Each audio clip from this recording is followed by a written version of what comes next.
Recorded live on the turf at Mad Lab Training Studio in Eldersburg, Maryland. This is the Time to Win podcast with Alex and Dan. Now let's get this podcast started. So Dan, at this point then, for lack of a format, for lack of a pre-planning sort of, discussion, I'm just going to throw something out there and let's see where it takes us. I'm going to ask you, what are you having for dinner tonight? Dinner tonight. That is good. So I have a pork chop that I just marinated and thawed out, ready to go. Right. Okay, so the reason I ask this is that, you can get a decent result if you're just winging it, right? But you can get a better result if you're thinking ahead a little bit, okay? Okay. And so, what do you want, right? It starts there. Like, what do you want? What do you want today? What do you want for dinner? What do you want out of life, right? And, it bugs me sometimes that so many people don't ask that basic question, and they don't ask it ahead of time. They just do. I would say most people don't ask that question. Right. And so, I was thinking about that because in the fog of trying to wake up before the coffee was kicking in, I was thinking, what do I want for dinner? And it's not because I'm an expert at planning ahead. It's because I'm a slug and I love to eat, right? So I'm like, oh, man, I want to fix something yummy. And I got out a frozen chicken breast and I put it on the counter, right? And it's going to thaw. And tonight I'm going to make chicken curry, right? But it was that... I loved curry. Yeah, we seriously. Talked about that, right. But it was that... And that got me thinking, right? Like, I'm planning ahead. Last night I cooked dinner for some friends over at church. And... I made this dish that required it didn't require 4 days of prep, but I had to go out and buy some ingredients. And then I had to prepare some ingredients. I had to go get some more stuff and I had to spend some time cooking. And, it ended up being like a 4-day cycle from thought to delivery of finished product. Right? And that's just a dinner. Yeah, and that's just a dinner. But, I wanted to do something. I thought about it and I put some planning into it. And it wasn't just like, oh, man, I got to make dinner for 8 people in 15 minutes, what am I going to do, right? And it got me thinking, there's so much, like you said, so many people don't put any thought into what do they want and how are they going to get it and how long is it going to take and what do they need to do to get there, right? I completely agree with you. And actually, oddly, I just had this conversation with my sons. So my son, Jack is 12. Yeah. And he was, they have little speed bumps or whatever in school. And something happened with math tests or whatever, and he gets generally good grades. And I'm like, Jack, I think right now in school, the main thing that you should be doing is you figure out the stuff that you're good at, figure out the stuff that you like doing, and you should be working on what are your skills, and then how are they going to help you later on, right? And then as you get older, you start to dial in more with that and be like, what do I actually want to do based on the stuff that I like doing and what my skills are? And then go to another stage and go, what do I like to do? What are my skills? What am I passionate about? And how can that help society? Right. And then you start to find instinctually your place in society, but we're not even taught to do that. No. And it sucks that we're not taught that. I mean, there's so many things that we're not taught, but we're expected to master at some point, You are right? not kidding. Like, I don't know, balancing a checkbook or public speaking. Anything to do with taxes. Yeah, right. It's just being a good person, right? We don't even teach people how to be kind, right? But, that question, what do you want and what is it going to take to get there, right? I think that's a really important thing. And, people want instant results. And they're not willing to put in the hard work over time to get what they want, right? And they're not willing to, people want instant gratification, right? For sure. And it's a pity because most of the things that result from instant gratification are instantly gone too, right? Like they're not really satisfying long term. Right, it's all short-term stuff for the most part. So you see it in diets all the time. Oh, right. Yeah. So, I came in here a year ago. I don't know if you guys can hear the clanking in the background. Somebody's hoisting some iron today, which is a really good thing to do. Not much iron though. It's Ryan Brown. He's not very strong back there. So only a couple 400 pounds on that bar. But Dan, I came in here a year plus, and I thought I was strong, right? But I knew that there were some things I couldn't do. I said, I want to get a one-legged pistol squat, right? And I'm nowhere close. I can squat 350, I can do it for reps, I can deadlift like crazy, I can generally go hard, on the sled and stuff like that, but I can't do a one-legged squat.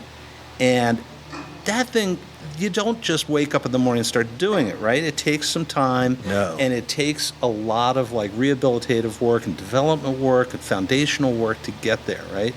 And that's kind of what we've been doing for like a year now, right? About a year, yeah, for sure. And a little over a year. Yeah, and we're getting closer, but we're not there yet, right? But it's so satisfying. Like that journey, sometimes it sucks, right? Sometimes I come in and like I can't even walk. Brenda wheels me in a wheelchair, and you like, push on my ankle or something, and like all of a sudden I can walk again, right? Right. But that long-term vision, right? It just doesn't click for people, right? People don't want to put in the hard work. Why is that? Why doesn't anybody want to why doesn't anybody want to pay the price for a really good goal? So I've wondered about this also a lot. So I don't know if it's something. I always wonder if it's something that's like built in, like some kind of short-term ambition, or like some kind of short-term you need to do this task and then followed by this task and this task and just keep your head down and survive thing, or is it something that's built in slowly from society, where it's like society wants you right now to just be a grunt, just do this, this, and this, don't think about, and then maybe you have some percentage that are supposed to think of the long-term goals for society, and I'm not sure what the answer to that is. Yeah. Well, okay. So we talk about what we're not taught to do, right? Like, okay, so we're not taught how to balance a checkbook, right? We're not taught nutrition, right? Unless you're in the university and you're taking some advanced level courses, right? For sure. We don't teach, kindergarten kids nutrition. But I mean, really, even a lot of doctors don't learn nutrition. Yeah, I know. Which is kind of crazy to me too. Yeah. So. But the other thing that we don't teach is we don't teach people to dream, right? We don't teach people how to set like completely unreasonable goals, right? Yeah. Yeah. But Dan, I mean, you must have unreasonable goals in your life. I do. Yeah. I mean, you're an unreasonable person. I'm right? an unreasonable person by nature. Yes, I think described by many as that way, for sure. Yeah. So one of my big goals, I've always, well, not always, but I feel like I've started to get a lot of what I wanted out of life when I started to set bigger goals, like you're mentioning. Yeah. So I started with the idea that I wanted to be great, right? So, and that was my first thought. And I was What an what do you awesome want, goal. Dan? Yeah. And I was like, well, I want to be great. I want people to like remember me, and I want people to like know that I did X, Y, and Z. Right. And then I'm like, well, what does that look like? Like, what would a great person in my mind do every day? And so then when I make decisions, I'm like, which decision would make me great? And not only like great, like with the way that I feel and stuff, but maybe great in other people's eyes. And be like, well, normally I would do this, but I unfortunately have to do this hard, very difficult thing because this is what people are going to expect somebody great to do. Right. So. Well, like, how old were you when you said that? When you said, I want to be great? Like, how old am I? I'm 41 now? Yeah. Like 37 to 38? Oh, really? Okay. Yeah, fairly Okay. recently, yeah. Okay. Maybe Okay. 36, 37. Okay, so I'm 62, and so through the lens of 62, 38 looks young. Okay, so good for you. You set a huge goal while you were still young, and you got a lot of runway to get that done, right? I hope so. Yeah. Okay, so like you said to me, you haven't died yet, so that gives you a lot of runway, right? Yeah, I mean, at this point, my argument was I haven't died yet, so I should not be able to die, I would think. So you might have a couple hundred years to be great, right? Yeah, a couple years, a couple hundred. Yeah. Well, that's awesome. But you knew that you knew two things. It was going to take time, right? And it wasn't going to be linear. Like, you were going to have to, like, check off some boxes, some prerequisites, right? Well, that is so the linear part is a great point that I think there's almost no progression in human nature that is linear, but the expectations are always linear. So I continue with what you're saying, but I believe that. Yeah. But, I mean, that's where I was going with it, right? You knew that it wasn't going to be easy. It was going to take a long time, and it wasn't going to be linear. There would be diversions. There would be setbacks, right? And people don't deal well with setbacks, right? People always want to, like, they lose sight of that big picture, and they keep focusing on, like, every day I have to be incrementally better than I was the day before. And, that's just not realistic, right? So I actually this was another part of that discussion with Jack, is Yeah. I said, one of the best things that you can do right now is fail miserably and then try to come back from it. Yeah. Right? And if you're not failing, then you're not dealing with adversity. Yeah. And even if you were just looking at a job, one of the best aspects an employer would look at is how does this person deal with adversity, and have they ever dealt with adversity? Totally. Right? Yeah. And that's just a small segment besides like your giant goals. Yeah. So, Dan, we're starting to get into a groove here, right? We're starting to riff on some ideas. And, I prepared this little script here, and I had some notes. And, I'm just going to tear that up right now because we're going, we don't need it anymore, right? We're going in the right direction. So off we go with the notes. I love that. Yeah. And now I've completely forgotten what I wanted to talk about, right? No worries. But yeah, setting those big goals, right? Society wants us to always be beautiful. They want us to always be young, to be rich, to be liked, to be loved, to be respected, and none of that is realistic, right? Right. And, gosh, it sucks because so much of what we have to do depends on, like, going it alone, right? Going against the grain, ignoring like that advice that people give us, that bad talk that's always in our heads or in other people's voices, like that's not realistic, you're never going to make it, no possible way. For somebody to rise above that, they have to be great. And Dan, okay, so the good news is you are currently rising above it, so you are already great. Because nobody else is going to tell you that, but I'll tell that to you today, right? You're already there, right? You're great. But you want to keep improving on that. But it sucks because it's so hard. Like there's so little positive feedback in the world and so much negative feedback. People just like trying to undercut you and say you'll never make it. You're never going to be good enough. You're already not good enough, and you got nothing to build on, and that's going to take forever. And what is it about like a person that causes them to like either get mad at the world and rise above it, or to turn off the noise and rise above it, right? Those are skills too that we don't teach. It is. So that's what I wonder if there's like. So I'm a firm believer. One, like if you look at things from a logical standpoint, which I usually try to do. Yeah. Usually. Yeah, sure. There's no emotion in Dan Gilbert, right? None at all. He's totally rational, totally always logical. Rational. Always, rational is what people would call me, I'm sure. I think that you look at us as like any kind of living creature, right? And we are meant to be in a society. Yeah. Right? Yeah. And that to me is in the forefront of my mind when I think about anything that you're supposed to be doing. Right. So doing things where like you need to be like this one-off and go off alone and do all this stuff by yourself. Yeah. And with all this responsibility, you're supposed to work on, you have a weakness, you need to work on your weakness. I disagree with all of those things, right? Yeah. You should use your strengths to better society.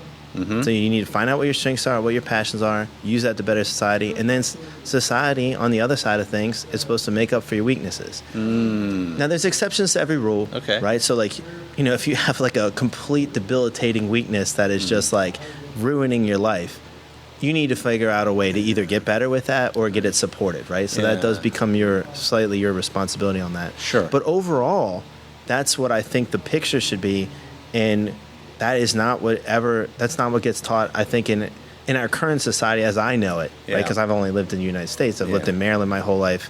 So again, I don't have a whole lot to draw from that way. But I mean, that's not what I've been taught in any way in my formal schooling or anything. Right. I mean, the way, so I didn't do very good in school, right? Because I was always like, I don't know. I just, there was something about it that just didn't click for me. But somehow guys like you and I, we made it anyway. We managed to like leverage our strengths or leverage the force of our will to get stuff done, right? In spite of like for good or bad. Right. Okay, fair enough. Hopefully for good. Maybe there's a little bad out there. I mean, I can't claim to always be making the right choice. For other people, and I'm not always a pleasant person, and I'm often difficult to deal with. But I see that. Yeah. Okay. So you don't know me very well. We just haven't gotten to that point yet. But the deck is stacked against everybody that wants to rise, right? Unless it's a super rare individual that has everything going for them, right? I've never met a person like that, but it's really tough. And you're right. We're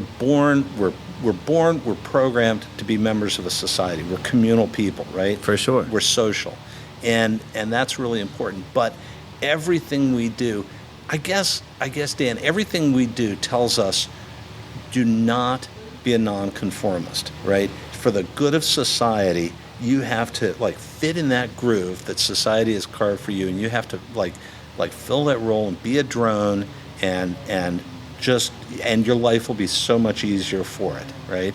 If you just conform. And okay, that makes sense, but it's so hard for guys like us that wake up every day saying, hell no, I will not do what you told me. I mean, it almost makes me think of the lyrics to a song, right?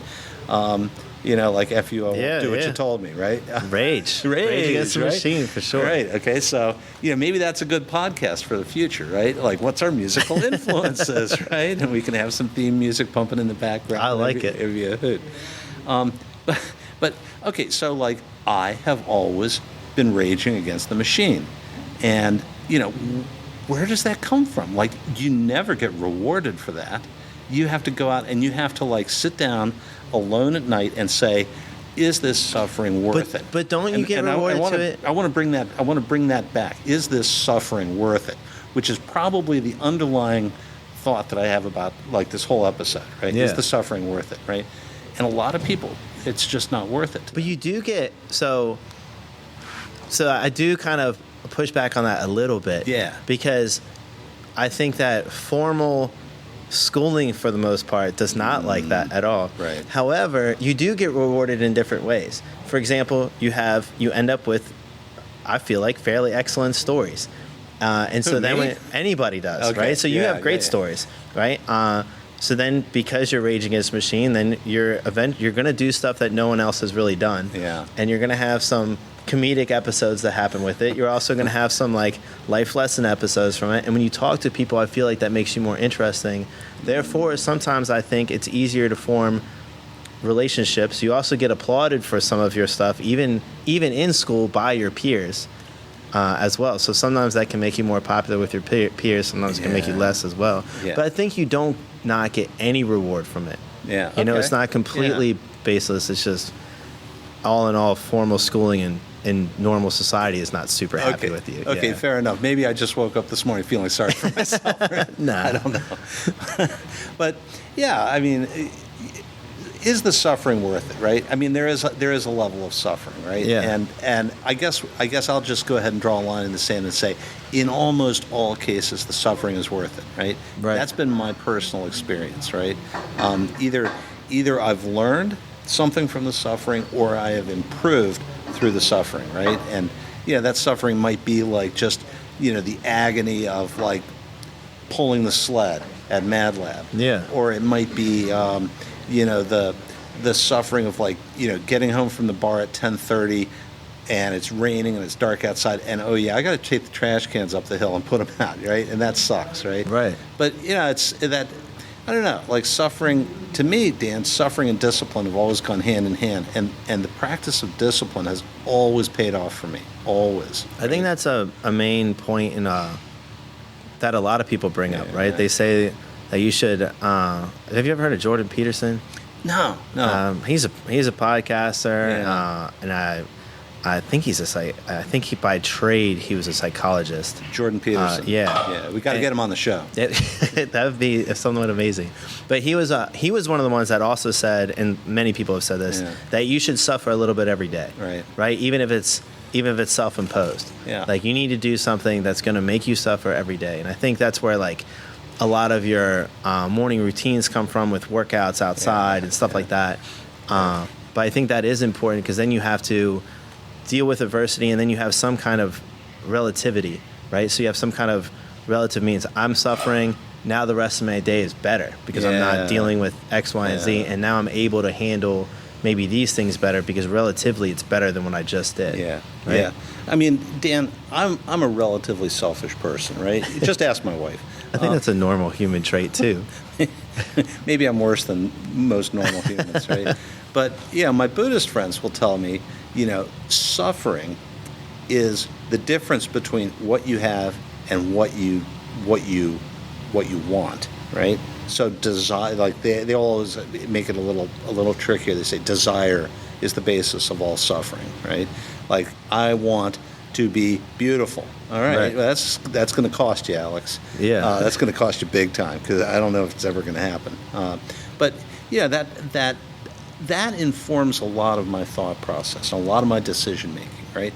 I want something, and I don't have it right now, and there's going to be a price to pay for that. Right? Right. And I don't mean like a financial price necessarily. I mean like a psychic price. Could be any price. Yeah. Right? Could be an energy price. Could be a mental price. Right. Could be a sanity price. Like, who knows? Right. But yeah, I mean that's how I get through the day. Right. Like when people are saying that's stupid, that's unreasonable, that's not very smart. No one's ever done that before. You'll never get there. It can't happen. It's physically impossible. It defies the laws of physics. I'm like, okay, so what you're telling me then is just going to take a little longer, right? Right. Well, going back to what you said before, because now I'm really thinking about this. Yeah. So let's say you have a couple students like you and I were, right? Yeah. Rebelling against society, rebelling against formal schooling, not doing well in formal schooling. Right. So there's two avenues of thought here. If your goal was to improve society overall, right? I think that the formal school system and just youth in general are obviously super important, like how people are developed. But then is it important to take those individuals and be like, all right, this obviously does not work for you. Let's put you in another environment that you could thrive. Yeah. Or is it important that those individuals like have to fight against it and struggle and do all that stuff? So because the struggle, to your point, the suffering, if the suffering is almost always worth it, then it is an important piece, right? Then how would you go about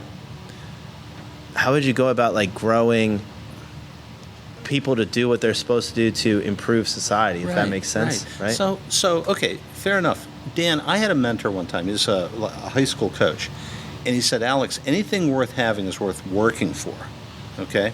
And that made such a difference in my young life. Like, okay, I mean, it was almost like Coach gave me permission to like have dreams, and to dump energy into that, to spend time trying to achieve those things, right? If you want it, it's worth working for. He never said, and you will have to work for it, right? I figured that out the hard way. But, but yeah, and the other thing, Dan, is that I need to be real careful when we talk about like society and suffering. Like suffering is not a good thing for society, right? Suffering is actually really bad for society, but suffering is, now we get into the but then that's also relative, right? So it's like, do you have a bunch of families and people starving without any real path to stop that? That's really bad. That's suffering. Really bad. That's really bad. That's what we want to prevent. So on camera, can we shake on that one? We'll shake we totally agree. I love it. All right. So our society we don't want it to long-term starve here. Right. So suffering for society is really bad, but suffering for individuals is sometimes really good. Like not for itself, but as a means to an end, right? Okay. Like, and I mean suffering through discipline. I don't mean suffering like through like hurting yourself or letting people hurt you. I mean suffering as an act of discipline, right? Like I am going to go to the gym and I'm going to grind so hard for so long, for weeks and months and years on end, to get what I want, right? Right. That's probably a good kind of suffering. But man, I just want to make it real clear to all the listeners, like I am not advocating society suffering, okay? Right? I want everyone to be happy, okay? I want everyone to be well fed. I want to sleep good at night. But so maybe suffering once you're outside of like your basic needs. Oh wow. Okay. Right. Okay. Wow. Does it come down to that? Yeah. Okay. So like I'm picturing Maslow's hierarchy now. Right. That's what I am too. I can't believe we started with like what are you having for dinner tonight? And we did start with what are you having for dinner tonight? Something. So that's good. Yeah. But yeah, like okay, fair enough. You cannot, under Maslow, you cannot reach the pinnacle of self-actualization until you've taken care of everything else, right? Right. Until you are fed and clothed and warm and you've got water and you've got you got some love in your life, and but you can't reach that pinnacle of like development as an individual until you take care of all that other stuff. So, okay, I don't know. The picture I have in my mind is, climbing up Maslow's pyramid, right? And now when we talk about climbing, I know exactly what you're talking picture, about. Right? I'm just thinking now, like for me, like climbing is hard. Like my legs start to hurt. And I start losing my breath, right? And I'm like, that's okay. I'm going to keep going because I want to get to the top, right? Mm-hmm. So I don't know. Maybe in Maslow's hierarchy, like the suffering is implied. Like, of course, you're going to have to work hard for it. Right? Yeah. I don't know. But then, so if let's say you've got all your needs taken care of, then wouldn't the next step be like a natural step? And this does sound kind of common sense, but this is not what is thought of at all. It's always like, all right, your needs are taken care of. How can you further your professional goals? How can you further your personal goals? But then shouldn't you be like, is everybody's needs taken care of? Yeah. No.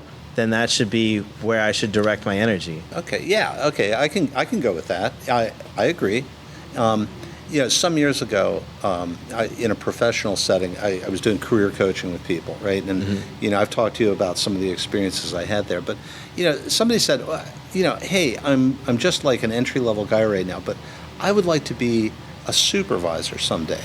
And maybe then I'd like to be a manager. And then maybe I'd like to be a director. And maybe someday, off in the future, I could be a vice president, right? How do I get there, Alex? And I said, okay, well, think of your sphere of influence, okay? Right now, you come in at 7 o'clock in the evening, you work a 12-hour shift, right? And you do your job. And you're actually pretty good at it, okay? But I'm not going to promote you because you're just good at what you're doing right now. You need to demonstrate that your sphere of influence extends beyond just yourself and doing your job, right?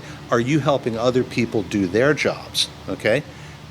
When you start doing that, when you're working one step beyond sort of like your sphere of influence, then you're eligible. You're eligible to take that's the next interesting. step. Did you? So I know this is where did you just like? Is that something that you thought of, or is that something you read, or like somebody told you that, or like? Because I've never heard. That's a cool way to think of it. So if somebody taught that to me, I don't remember who. Right. If I read it somewhere, I don't remember where. I have many of those in my head. I'm reluctant. I'm reluctant to claim like authorship on that, but that's the idea that I've always been telling people, right? Yeah. So there's these concentric spheres of influence, right? I can see it. And so the way I spelled this out was like, okay, so right now you need to master yourself and your job, right? And then you need to make contributions to the people around you. Okay? Mm-hmm. And then, you need to start, as you move up, you need to start making contributions to other departments, not just your own. And then you need to start making contributions to the entire company. And you can see how the scope or the size of your influence in the business is increasing over time, right? And you can apply that same methodology like to your goals in development, ultimately becoming like an asset to society, right? You don't even have to be a conformist, right? But that is an excellent way to think of it, actually. And so it got to the point where I said in its ultimate extension, Dan or whoever it was I was talking to, giving coaching to, 20, 30 years ago, I said, in its ultimate extension, right, you're not just making contributions to the company, you're making major contributions to the industry, multiple companies, right? And then, in its ultimate realization, you're actually making contributions to all mankind, right? Yeah. And that, to me, Dan, that would be the ultimate. Now, how we got from, like, what are you having for dinner tonight, to how are you going to make a contribution to the benefit of all mankind? I don't know. But we got there somehow. We did get there somehow. For sure. Continuing with that theme, have you ever read the book Dune by Frank Herbert? I don't know if I've read the whole entire book.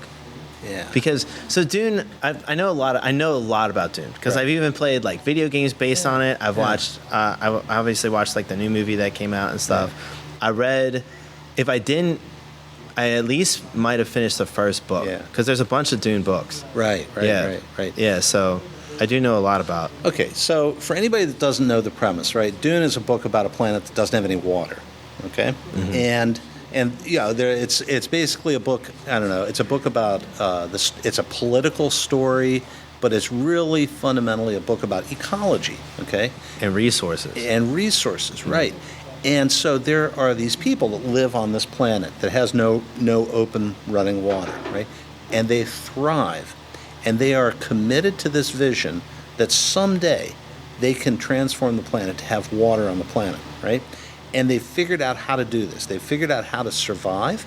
They've figured out how to save surplus water, and they figured out how much water it's going to take to transform the planet. And when they figured this out, they asked their planetary ecologist, how long do you think this will take? And their ecologist said somewhere between 400 and 500 years, right? I mean, a lesser society would have crumbled in the face of that news, right? Like, I'm working towards something I will never ever see. And when we start thinking about like sphere of influence and the greater good and the long plan, the long game, right? Never do we talk about how will I impact the lives of people that won't be born for another 500 years, right? When you start thinking that way, do you think that it's really important to, trying to just objectively think about it? Yeah. So to think like that, one major topic that comes through would be religion, right? Because somebody would almost have to believe in some, not necessarily they have to, but they'd almost have to believe in some form of either afterlife or something bigger than themselves besides just society. Do you think it's possible, or do you think like there's like a really low percentage out there? So you obviously have some people that don't believe in any kind of religion or afterlife at all. Right. Are they still capable of using like the main focus of their being to further society? Or is it important to have, or is it necessary to have some kind of other vision that way? Yeah, I don't know, Dan. I don't either. I don't think religion. I don't think religion is the tipping factor on that one, right? Like, okay, in my religion, I'm a Christian. In my religion, like, if you do things right, you die and you go to heaven and you live forever, right? I don't think that's necessary, though, to build a societal vision of like what could happen in 100 years or 500 years or 5,000 years, right? I don't think because whether you believe in God or not, or whether you have a personal religion, one thing is for certain: when you're dead, there'll be a lot of people still left that are alive, right? And you could decide you don't care about them, or you could decide that you do, right? Would it be necessary then if let's take religion out of it, would it be necessary for your leaders with these ideas? Because it would take, you would have to have natural leaders that would be like, this is what we do in society. We're always going to further, because then you're also going to get, whether people believe or not, you have people that will never ask why, and they're always going to do their job. So do those leaders need to have kids? I don't know. Because then having kids would make you think, I want a better society for the next. Yeah, that's helpful, right? It's helpful to have kids, to put it in context, right? Like, kids help that vision a little bit. But, man, like when you like that word leader or leaders, that's a trigger word for me, right? Because I am politically, I am probably like a socialist or maybe even an anarchist, right? Like, I'm not a fan of like big organized government. I mean, I am. I love the interstate highway system. I love a strong military. I like that. I like the benefits of a big government. But when it comes to like the people that are running it, I don't have a lot of confidence, right? I have a lot more confidence in like people like you, or people that I know and respect. That I have a lot more confidence in them and their ability to carry the future. So you're saying I can rely on your vote? Yes. No, Dan. The minute you tell me that you're running for office, all bets are off, man. It's like, what happened to you, man? I thought you were cool. I failed the test. but yeah, I don't think religion is necessarily required to make a person committed to a future outcome.